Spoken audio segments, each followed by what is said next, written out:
आप यहां पर जश्न मना रहे हैं अपनी फतूहात का। मेरे खैबर पख्तूनख्वा में बन्नू में उस दिन 35 नौजवानों के जनाजे पड़े हुए थे। इतनी बेइज्जती भी होती है?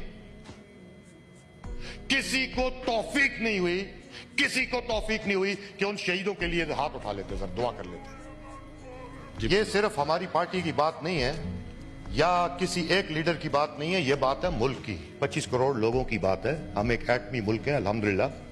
ये 25 करोड़ लोगों की बात है। आप मुझे अपने ईमान से बताएं कि इस 4 साल में आपने क्या हासिल किया? आपने इस 4 साल में क्या हासिल किया?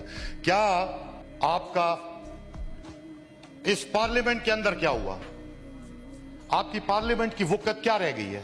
आपकी अदलिया की वुकत क्या रह गई है? आपका आईन उसको मस्त कर दिया गया है। ये आगे बढ़ने के तरीके